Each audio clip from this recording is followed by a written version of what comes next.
Hey, welcome back to the Real Estate Home Runs podcast. Today, Bryce McKinley joins us. For over 20 years, Bryce has been flown into some of the biggest corporations to fix sales teams and to teach people how to have better conversations that result in bigger sales that close more often. He's discovered, refined, and perfected the conversation in a way that builds trust and gets prospects to open up that no one else has figured out. Conversations that have complete strangers thanking Bryce for contacting them time and time again. He's truly a master at his craft. He focuses on a dead simple process that you'll be able to start using immediately and see results in your very next sales conversation. You're going to leave here with the skills, confidence to transform your life. All you have to do is trust the process. Come join us. All right, ladies and gentlemen, welcome back to the Real Estate Home Runs podcast. I have a special guest today, Bryce McKinley, who's been doing a lot of impressive things in real estate. Bryce, I love your content, following the little nuggets that you give on YouTube here and there, and just how raw you are with your videos and letting people know the truth, no fluff. So I really appreciate that. And thank you for being here on my podcast. It's my pleasure, man. Thank you, Luis. And for the world, congratulations on your little girl, man. Thank you. Old, new dad, too. Congratulations. And thank you for having me on here, man. I appreciate you. So just rapid fire. Tell me what Sharpen is, where it comes from, and what's the philosophy behind that. Yeah. So if you're listening to this, if you can't see this and you're just listening to a podcast, I've got a hat on and it's actually backwards. It says hashtag sharpen. If you're listening or watching this, you can see it's actually backwards. I started kind of my social media presence and influence, just kind of making live videos, Luis, and just going live. And one day I put together a men's group and we're like, what do we call this thing? And the Bible scripture, whether you read the Bible or not, I believe that not only is it the best all-time selling book and always has been, always will be, but I believe that it is the ordained word of God. And the Bible says, as iron sharpens iron, so does one another to his brother. And so sharpen to me is not just a part of a scripture that holds me accountable, that says I need other people, men and women in my life, coaches, mentors, followers, to lift me up and hold me accountable, but it's also an acronym. And so as a teacher coach, I like to use acronyms to keep things a constant reminder that I am that in people's lives, but I also need that in my life. But it's an acronym and it stands for selflessly helping already people eager for nurturing. And I believe that serious about working with me, that has given me the ability to get people bigger, better, faster results than they'd get anywhere else. I mean, heck, the name of my company is like REI Results, right? Mm-hmm. And so that ready person's eager for nurturing, like you have to be ready, you have to be eager, and you have to be hungry, as my friend Les Brown would say, right? Like you have to be hungry, and being eager and willing and ready to learn opens the doors of possibilities to allow your life, your mind, your soul, your business to be sharpened. And so that's what sharpen means to me. It's an acronym for selflessly helping already persons eager for nurturing. And it also reflects back to the scripture where iron sharpens iron. That's so good. And to add on to that, it's like professional athletes, they have different mentors and trainers for different things. Even the president of the United States has different people that sharpen him. We as entrepreneurs, we need that as well. And to add on to what you were saying, I feel like in our lives, we need a Paul to mentor us, and we need a Timothy mentees on top of that. Yeah. And Barnabas, encouragers. We need it all. And it's scary because sometimes we don't know what we don't know. Mm-hmm. And when we allow others to step in and sharpen us and give it to us on the chin and keep it raw, sometimes we find our greatest moments of growth right in front of us to the ones that we at least expected. Yeah. So what did you do before real estate? Yeah, so Luis, a little bit about me to those that don't know who I am. I'm an international best-selling author, international keynote speaker, and I've been for the last 20 years a Fortune 500 business consultant. I started out my professional career actually in the automotive industry, and I've got a crazy story. We can go into it if you want to know more, but I started out at 18, actually at 17, detailing cars at a car dealership. And one snowy December afternoon, a week before my birthday, which is the day before Christmas, by the way, if anybody wants to send me any gifts, try competing with baby Jesus growing up. It's kind of hard, you know? Yeah. But a week before my birthday, in the middle of a snowstorm, I never forget begging my uncle, who was the owner and general sales manager of a Ford dealership, for an opportunity to sell cars. Like, dude, I can wash cars all day long, but I'm better suited like selling cars. I can make more money. I wanted that lifestyle. And I got my professional career in the automotive industry. And he gave me a shot in the middle of a blizzard. He said, if you could sell a car today, I'll put you on the team next week. And that's what I did. I went and sold 3 cars my first day in the business in the middle of a snowstorm, and I was hooked. Between the age of 18 and 22, I became the #1 car salesman in the world with Ford Motor Company, recruited out of my dealership, and later picked up by Nissan, Toyota, and Honda to travel the world teaching my sales and persuasion implementation processes in and around the automotive industry. Prior to real estate, not only was I in the automotive industry, but I had contracts with the CIA, the Pentagon, teaching hostage negotiations, Owens Corning, Allside Roofing, just to name a few, Tyco Corporation, ADT, all around sales and persuasion and sales implementation processes. And so that's where my professional career was prior to getting into real estate. I was in the consulting world, teaching and speaking around sales and persuasion. Unfortunately, I went through a series of unfortunate events. My wife at the time, back in 2006, lost a baby, not to any sort of illness or anything like that, but by medical malpractice, negligence, and homicide. Her baby was killed by a doctor going through legal depositions and lawsuits, at battling depression and later drugs and alcohol. She would end up taking her life Friday, June 13th, 2008. And so I kind of lost my marbles for almost 2 years, Luis. I went off the deep end, close to $80 million up my nose and in a bottle, just battling anger, frustration, depression, anxiety, all of that. And I'll never forget, I got a phone call from this girl I was seeing at the time, and she's like, we're pregnant. And it was March of 2010 where I had kind of a slight encounter with the man upstairs. And I was like, all right, I'm going to get my act together, sobered up. And I had a couple $100,000 left in the bank. I started reaching out, prospecting, and getting some corporate contracts again. And that brought me to Texas, which is where I'm at now. I'm from Illinois, Northern Illinois, Chicago, Wisconsin. I had a cabin up there. And that's what brought me to Texas, though. And moving to Texas really kind of shed some light on some things that was happening in our relationship. While I had sobered up, she hadn't done that. And her boys, she had 2 boys, and my son moved to Texas. And I came home one day from working one of these corporate contracts, and she had OD'd. There's pills all over the bed. My little baby boy, just a couple months old at the time, rolling around on the floor. And here she is, passed out, OD'd in the bed. Now, by the grace of God, thankfully, she is alive and healthy today. But at the time, I didn't know where life was headed. And so I picked my son up, packed a bag, moved into a hotel. And that Monday morning, or start the fight to have custody of my son. And over the next year or so, I really drained that last couple $100,000 between the drama that she created, losing my corporate contracts. I would gain sole custody of my son, but I would end up homeless.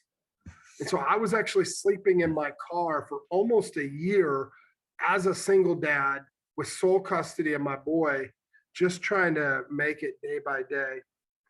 And I found real estate by sitting at a computer at a library, trying to fill out job applications. I figured I'd just go and find work somewhere. I watched a YouTube video. Somebody mentioned wholesaling and mentioned sellers and mentioned homeowners. And I just started kind of piecing this puzzle together in my head. Homeowners that need to sell, we can get them under contract cheaper and sell the paperwork.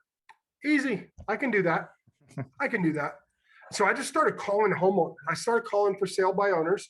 And that's how I got into real estate, man. I ended up reaching out to a whole bunch of FISBOs at the time. I didn't really know anything else about the business, and negotiating contracts on houses I had no business doing because I didn't know anything. But the difference between me and the other 99% out there in the world is I took action. And I believe that you don't go to opportunities, you grow to opportunities. And I had grew in a point in my life that something needed to change. And prospecting and cold calling, I was able to contract 23 houses my first month in the business. Didn't know anything about the business, didn't know how to close the deals. So out of those 23, I'd only end up closing, I think, 9 of them. And I'm like, well, gosh, what am I doing wrong? I found a local company here in Dallas, ended up getting hired on as an acquisition manager. And the old consultant in me is like, man, I don't want to work for you. This is what I've done. Make me a partner. And I refused the job. They weren't very happy with me, Luis, I'll tell you that. And they ended up calling me back a week later. I was like, I'd like to work with you, not for you. And through a series of tough conversations, they challenged me to like, hey, if you can do this again, we'll consider making you a partner in the company. So I went to work. It was technically my 3rd month, but really my 2nd month in the business that I went back to acquire properties. And 2nd month in the business, I ended up contracting 33 houses. Wow. 2nd month, and we ended up 37, and I ended up closing 33 of those 37. So that's impressive.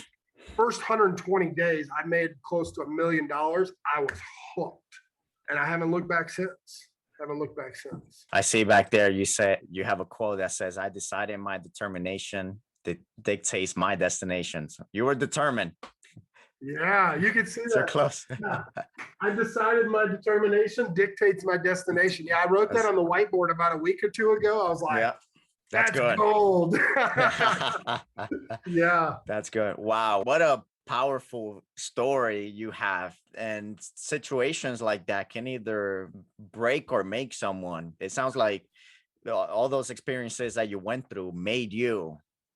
And obviously we both know that, yeah, it's still an evolving phase, but it sharpens you to have a different outlook at life and to get past limited beliefs. Do you feel like you had any limiting beliefs that stopped you from taking that step, or you have always been a go-getter? Let's get this done. Yeah. I mean, don't let the success fool you on both sides of it now, and even in the future or in the past. Like right in the middle of those tumultuous times, like that trial, that test of God per se that I was going through, I doubted myself. I hated the world. I hated the people in the world that was surrounding me at the time, and whether they were supporting me, in my opinion, or not. I absolutely did. And I'll never forget, it was September 28, 2011. This was prior to finding real estate, going through that, sleeping in the backseat of my car with my boy. I mean, I had just had a conversation with my brother. My brother was going through some tough times. I was encouraging him. We were going to start a business doing marketing and sales and blah, blah, blah. I'll never forget hanging up the phone that night and just having a moment where I'm like, dude, I can't do this. Like, who am I fooling? I'm a fraud. Like, I can't get back what I lost. Absolutely, I had limiting beliefs. So much so that I actually wrote a letter to my boy and wrote a letter to my mom and told her to take good care of him. And I pulled my car out from behind the water tower that I was sleeping under. And the same 40 cal that sits next to my bed tonight, it's never jammed before, hasn't jammed since. But that night, September 28, 2011, it jammed in my mouth 3 times. Not once, not twice, but 3 times. Wow. And in that moment, that was like my coming to Jesus moment, literally and figuratively, because I got mad at God. I'm like, I can't get mad at nobody else because I tried to solve the problem. Yeah.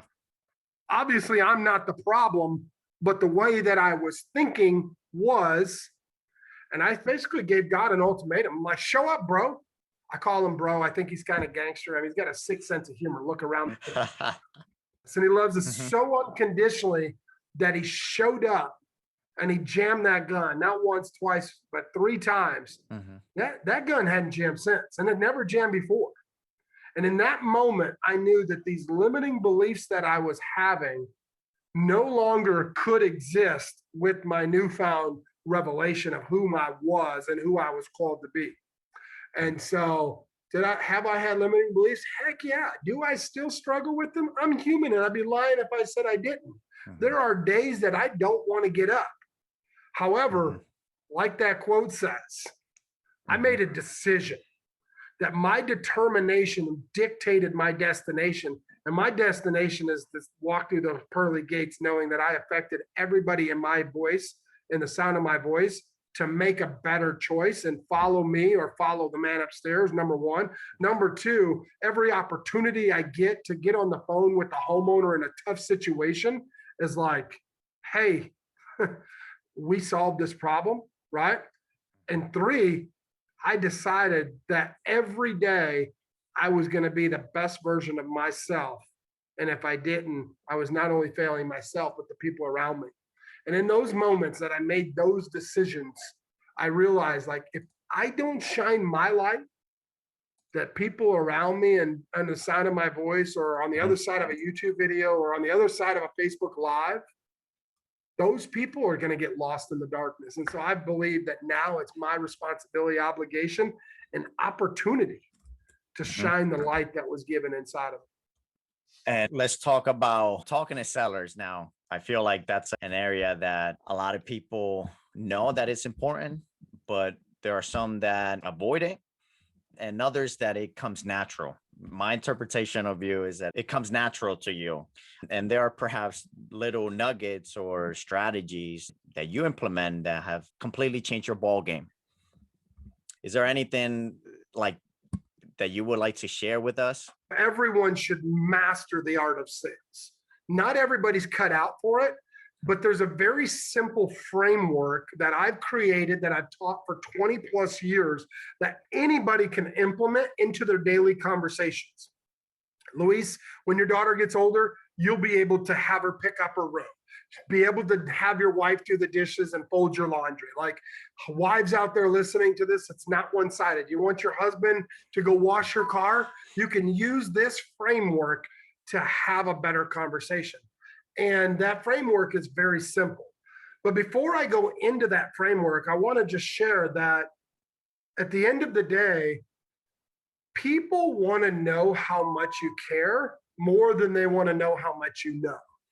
And the number one thing that I find that investors fail in is because they sit there and they just diarrhea of the mouth. What needs to be done to the property, or how much you know and how much experience. I'd put my track record up against any of the greats. And I'll say it again for the people in the back. Go call out the biggest guru, and maybe not the bank account, because I'm not the master at marketing and exposure, but you put my transactions against anybody, and I've got more and more volume and more income created, and I've done more things with them. Anybody. There's not another investor that I know in the 8.5 years, 9 years that I've been doing this that's done over 10,000 transactions. I have. How? Because I come from a place of service, but more importantly, I care about the person more than I do the transaction. I want to make sure that I put their needs first before my own. And when you do that, just like Zig Ziglar said, if you help enough people get what they want, you can have anything that you want. I believe that from the deepest part of my being. When you mentioned the word rapport, one of the biggest misconceptions that anybody has ever taught in and around sales is that rapport is the commonalities of the conversation or life events that happen between two or more people. For example, Luis, we both share a similar faith. Well, if I know that, I'm not going to come into the conversation like everybody else and be like, oh, you're a Christian, I'm a Christian. Like, what church do you go to? Ugh. Nobody cares about you, meaning you, the person doing the talking. So how do we do that and do it differently? Well, it's finding out what someone's for. If you find out what someone's for, you'll always solve their motivation. F-O-R-M, form, right? If we have good form in conversation, we'll always solve their motivation. Family, occupation, recreation. What are the three things that people love the most to talk about? Themselves, their family, their occupation, what kind of work they do, and what they like to do for fun. And so if you can positively exploit that, you'll solve their motivation. So for example, using the faith thing. Rather than saying, oh, you're a Christian, me too. What church do you go to? Maybe I'll say, oh, wow, you're a Christian? That's got to be overwhelming nowadays with the way the world is looking. Like, what do you find solace in doing to keep your mind positive in and around your faith? I can use that to ask better questions versus, I'm a Christian too. Right? Or maybe it's talking about the house. People are like, oh yeah, how much can you offer? Well, rather than going right into the offer, it's like, gosh, I can offer as much as I possibly can. And because I want to know, or I know that you want as much as you possibly can get. Help me understand what's most important, selling the house or putting the money in the bank to take care of the family? Oh, it's the family. Talk to me about that. You got a big family? Oh, it's just a wife and a daughter? Nice, Luis. How old's your daughter? Boom, I'm hooked. I'm talking about you and what's important to you. And so if we can ask 3 to 5 questions about someone's family, 3 to 5 questions about their occupation, and 3 to 5 questions about their recreation, you will find that your conversations will go so much further and you'll accomplish so much more. So that's where I would start when it comes to building rapport and around sales. Get to understand what the person is for, and you'll easily solve their motivation. Does that make sense? Oh, yeah, that's great. Because we're talking about tangible things that people can apply right away. I really like what you share about focusing on service and serving. So what does it look like to be able to do the amount of deals that you're doing on a monthly basis and putting even a team together? You obviously can move the amount of inventory that you move on your own. So what does that look like behind the scenes?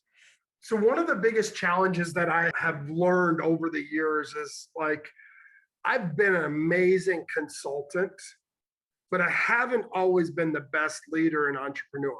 Why? Because I can easily come in and tell you what's wrong in your business, fix this, and dip out and get you results.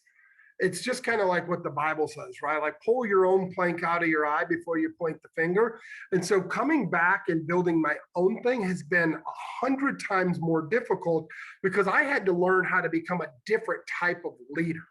And so for me, I had to find, how do I replace myself? The guy that does 30 or 40 deals a month on his own, how do I get a team of 2 or 3 or 5 to do the same thing?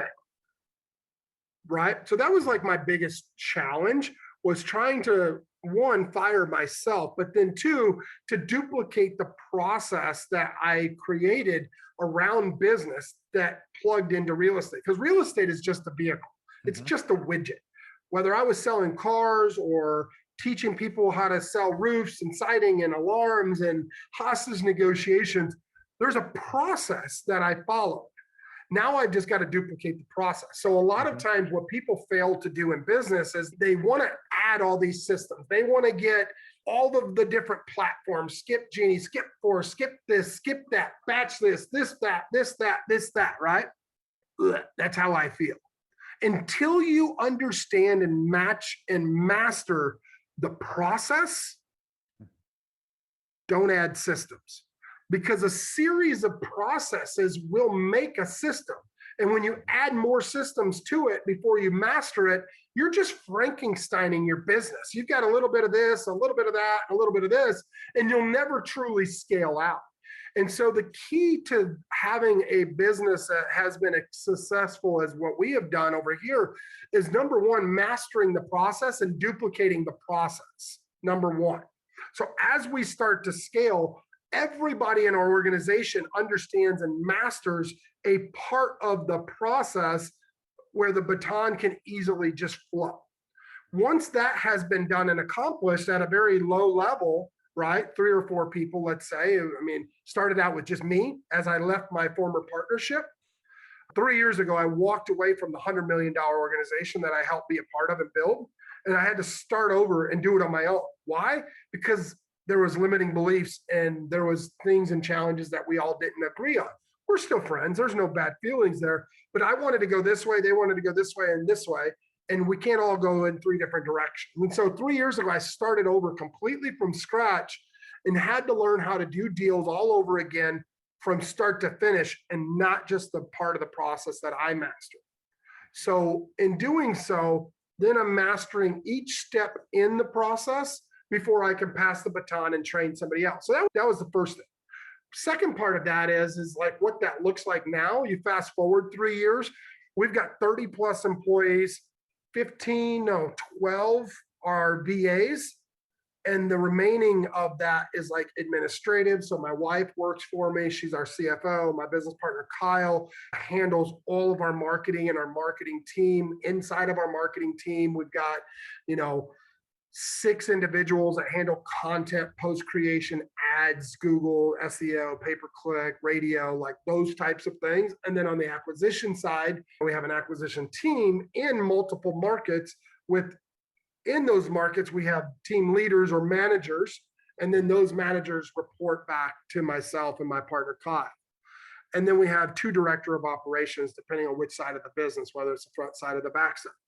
And those 2 persons report back to Kyle and I, right? So that's kind of like what it looks like from a 50,000 foot view.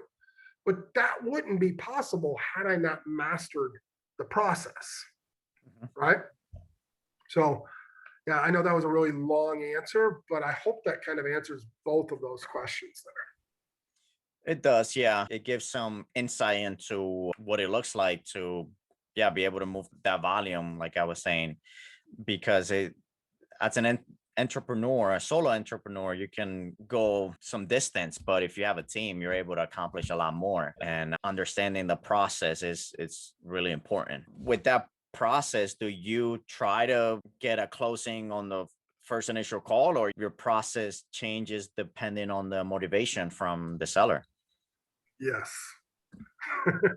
Yes to both of those. I mean, there's a lot of these groups and cliques that have these closing competitions and different things. And I'm notorious, if you look and watch any of my content and you see me on the phone, I'm notorious for having a 1 call, 1 close. Like, I don't know anybody else that can do it as effectively as myself, but that's just hundreds of thousands of transactions in business and sales related, right? And so for my acquisition team, I don't expect them to have a 1 call, 1 close scenario. If it happens, great. I'm more confident in the acquisition call that happens 2 or 3 or 4 times, which is more likely to happen. But then that's where the follow-up process happens. I have a very, very specific method to my follow-up, where most people are like, I'll give you a call sometime next week. And then they just forget and they call the second week. And guess what? 2 weeks later, I've already got the deal, or somebody else with the follow-up process has gotten the deal. And then they wonder why they're losing deals to people, because they forgot to follow up, right? And so we have a very methodical way in which we follow up consistently, daily, weekly, monthly, and tri-monthly.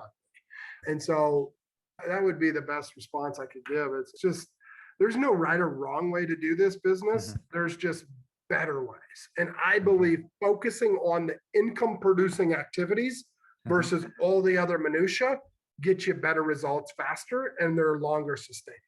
That's good. Are you dabbling into rentals or growing passive income, or wholesaling is your primary focus at the moment, and business consulting? Yeah. So between my partner and I, we have just under 1,100 rentals, single family, couple multifamily. I've got, right now, I'm working on a couple of like syndicate deals with some pretty highly influential people and raising capital. I actually just made an offer on an island. So that's kind of cool. Interesting. Buying an island off the coast of Belize. We also own a brokerage. We own one of the largest brokerages in North Texas. And so I've got a whole bunch of retail agents and another company that I own. But our bread and butter, and we have a coaching business. We've got the only coaching business in America that's got 100% success rate around wholesaling, because that is our bread and butter. That's what brings in the opportunities to buy something and take it down ourselves, because I just don't have the time to go and look at other people's deals. I don't want to be on your list. I don't want to be on someone's list and get bombarded with all these deals that just aren't deals. I don't have the time or bandwidth to look at that. And I'm not going to make that a part of our company to look at other people's deals right now. We're working on an app. We've got an app coming out to where people can network and do deals right from their phone. That's going to be coming out here in the next few weeks. And so my focus is really on what we've got and not worried about what other people are doing. So. That's good. Yeah. I do wholesaling as well. And what I like about wholesaling is that it's a vehicle. Yes. But then with that vehicle, where am I going to deploy that capital to take advantage of the tax incentives and force appreciation on buildings, and also be able to have control on how much cash flow is coming in. Yeah. Which is what the podcast is centered around. Yeah. Cool. So what are 3 things that you feel like have helped you hit singles, doubles, or triples in your life and real estate journey? That's a good question.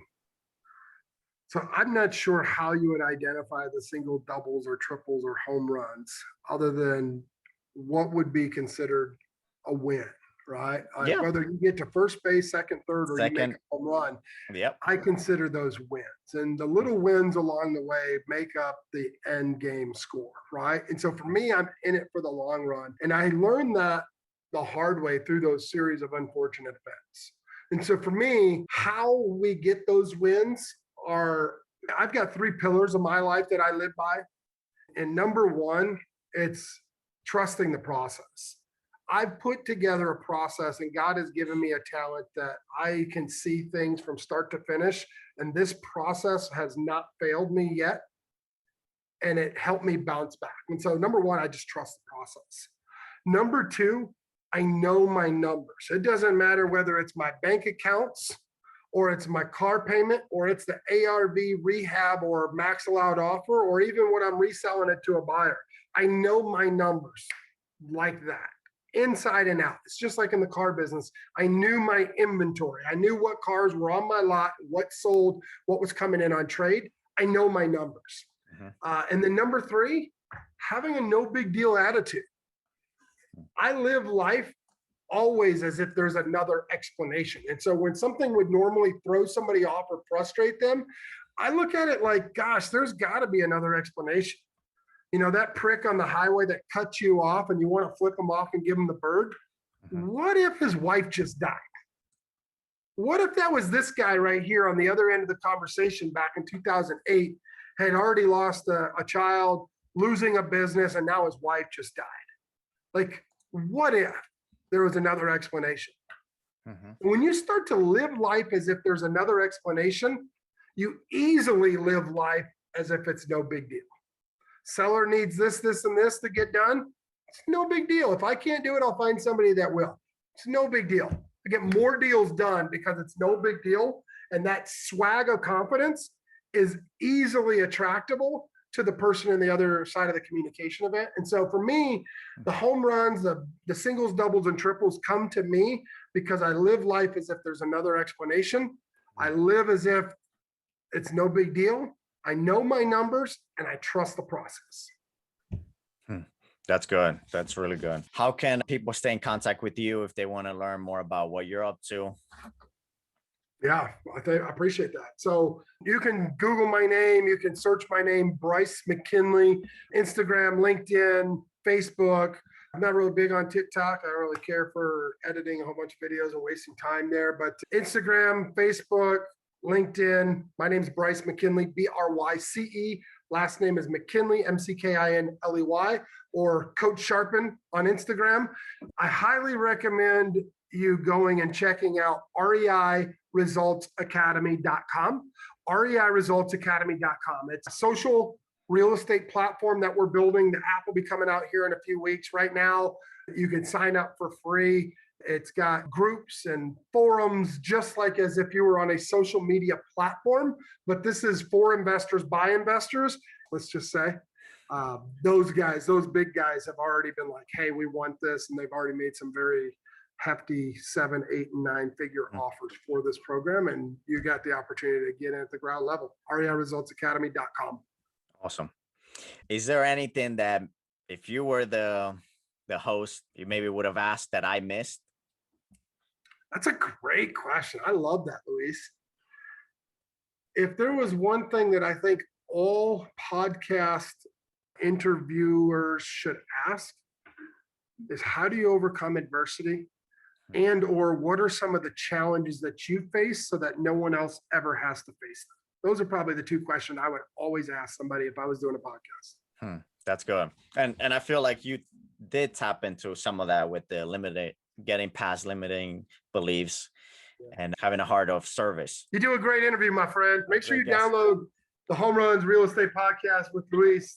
He's doing a great job. I think you do a great job too with your YouTube channel, dropping some nuggets there. Yep. Yeah, go check out my YouTube video or channel. I forgot about that. I put the plug for you there. Appreciate that, brother. Hey, thank you so much for joining. It was awesome. Yeah, my pleasure. God bless you guys. I'll see you at the top. Yep. Peace. God bless you too.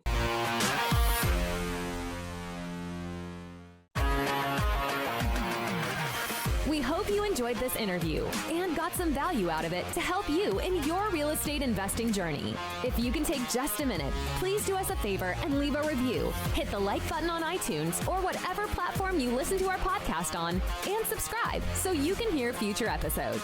Also, don't forget to check out our Real Estate Home Runs Podcast Community Facebook group, where you are able to connect with some great listeners. If you're an investor who is crushing it and want to share some information centered around passive income in real estate, please contact us. Hit those home runs, and we will see you next time.